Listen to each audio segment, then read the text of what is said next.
Ordinov had made up his mind at last to change his lodgings.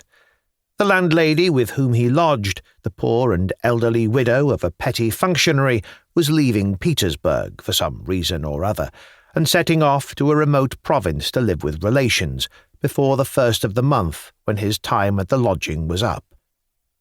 Staying on till his time was up, the young man thought regretfully of his old quarters and felt vexed at having to leave them. He was poor, and lodgings were dear.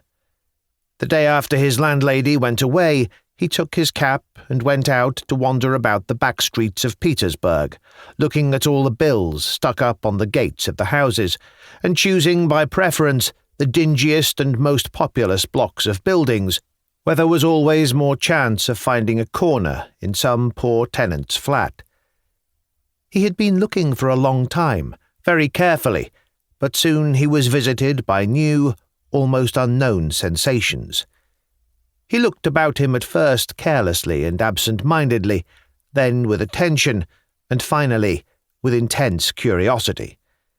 The crowd and bustle of the street, the noise, the movement, the novelty of objects and the novelty of his position, all the paltry, everyday triviality of town life, so wearisome to a busy Petersburger spending his whole life in the fruitless effort to gain by toil, by sweat, and by various other means a snug little home in which to rest in peace and quiet, all this vulgar prose and dreariness aroused in Ordinov, on the contrary, a sensation of gentle gladness and serenity. His pale cheeks began to be suffused with a faint blush, his eyes began to shine as though with new hope, and he drew deep and eager breaths of the cold, fresh air. He felt unusually light-hearted. He always led a quiet and absolutely solitary life.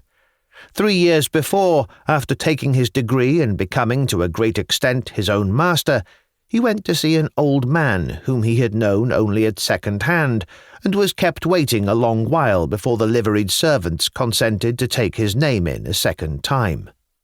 Then he walked into a dark, lofty, and deserted room, one of those dreary-looking rooms still to be found in old-fashioned family mansions that have been spared by time, and saw in it a grey-headed old man hung with orders of distinction, who had been the friend and colleague of his father, and was his guardian. The old man handed him a tiny screw of notes. It turned out to be a very small sum. It was all that was left of his ancestral estates, which had been sold by auction to pay the family debts.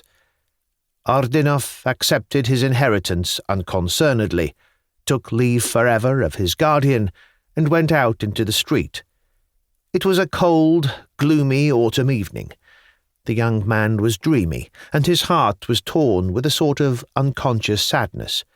There was a glow of fire in his eyes. He felt feverish, and was hot and chilly by turns. He calculated on the way that on his money he could live for 2 or 3 years, or even on half rations for 4 years. It grew dusk, and began to drizzle with rain.